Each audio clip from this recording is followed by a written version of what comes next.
Kwa mradi huu kwa kweli tumeridhika kwa asilimia zaidi ya 100 na hatukuwa na shaka kwa sababu ya kazi mlioifanya.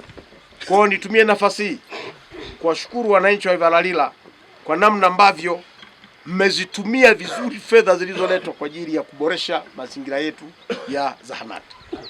Tunaomba miundombinu tuliyoijenga tuitunze na tuitumie ili mwisho wa siku hayo malengo ya huu mradi yakifanya nini, yakatimie. Tumeambiwa ziko changamoto ndogo ndogo kwa maana ya mfumo wa maji kwenye eneo hili. Mheshimiwa Diwani, kwa kupitia michakato halali ya vikao na kujadiliana, tulichukua jambo hili kama jambo la msingi ili tuboreshe kusudi matarajio ya wananchi wa Ivalalila yatimie kwa kupata maji kadri inavyotakiwa. Tumeambiwa mradi huu na sehemu zimekwama ambazo mimi naziona kabisa zipo kwenye uwezo wetu, tuje tuzitatue haraka, mradi ukamilike, uonekane katika sura inayotakiwa kuonekana. Vinginevyo sisi kama kamati kwa kweli hatuna nongwa na nyinyi. Tunawashukuru, tunawapongeza wote mlioshiriki katika kusimamia mradi huu, na hususan ndugu yangu Jackson ambaye kwa kweli tunafahamiana, na nilipofika hapa nikaona yeye ndo anasimamia mradi, hata ingetosha kusema jamani, hatuna haja kukagua, mkutano uendelee, kwa sababu tunamfahamu. Ni mtu ambaye ilikuwa tukimkabidhi kazi, na hata pale halmashauri ilipokuwa inaonekana kuna mradi umekwama, Mheshimiwa Mkurugenzi, tulikuwa tunamtuma bwana, very decent, very committed katika kusimamia kila jambo. Ana historia yake, ndiye mtaalamu aliyeanzisha hizi barabara zote tunazosikia za labor base na nini, mtaalamu mmelala pale, na saizi mmeanza hiyo ya manunuzi, vile vikundi vile. Mtakapotaka utaalamu wa kuhusu barabara, muoneni huyu bwana mkubwa huyu.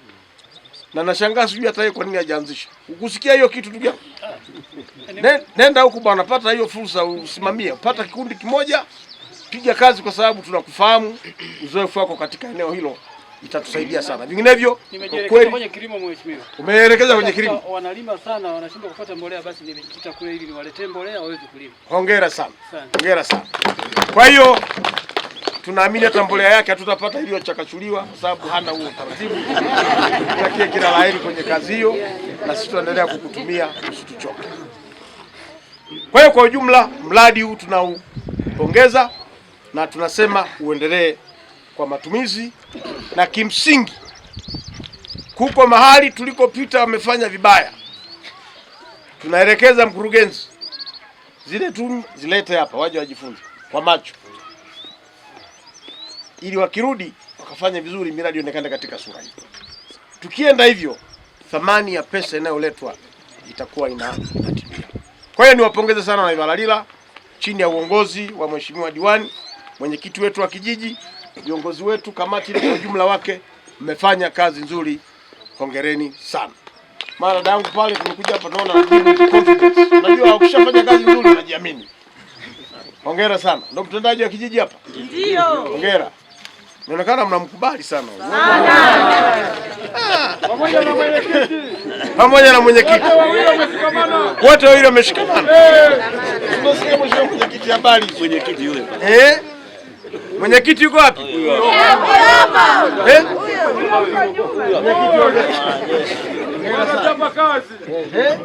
Kwa hiyo ukishaona mahali pana mshikamano wa viongozi, kazi ya kusimamia maendeleo inakuwa ndogo.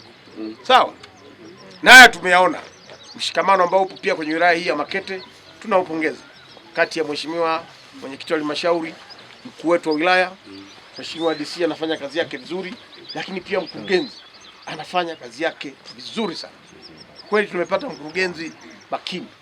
Maana unajua historia za wakurugenzi ni vizuri wakati mwingine tukawa tunazisimulia. Jenga nyumba ya mtumishi pale, tumejenga hapa hii zahanati.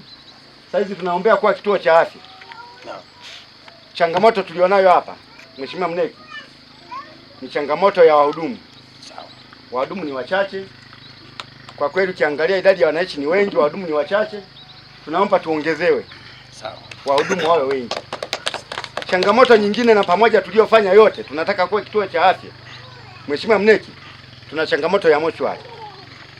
Kwa nafikiri hilo kama halmashauri mtachukua, mtatupokea kama mlivyotupokea kwa 90% kwenye ujenzi tulioukagua hapa leo, na mkaweza kutuwezesha kwenye mochwari. Mtakuwa mmetusaidia sana wananchi wa Iwalalila na vijiji vya Rudiani na ndugu yangu Mwawite na mwenyekiti wetu hapa halmashauri, diwani wetu wa wilaya, diwani wetu wa kata Iwawa. Hawa ndugu hawapandishi mabega, mheshimiwa mneki. Hawa watu wanaenda kwa wananchi kama ni wananchi wa kawaida kabisa. Ukimwona Mwawite hapa unaweza kufikiri ni balozi. Anafahamiana na kila mtu, anaongea na kila mtu, hana namna ya kupandisha mabega. Vile vile napenda kukishukuru kichama kwa namna mlivyotengeneza hawa watendaji wetu, hususan kata yetu ya Iwawa. Hawana tabia ya kupandisha mabega, wanaongea na wananchi kwa amani na kwa uhuru kama wote ni ndugu. Kwa hiyo tunapenda chama tushukuru kwa hii kazi mnayofanya.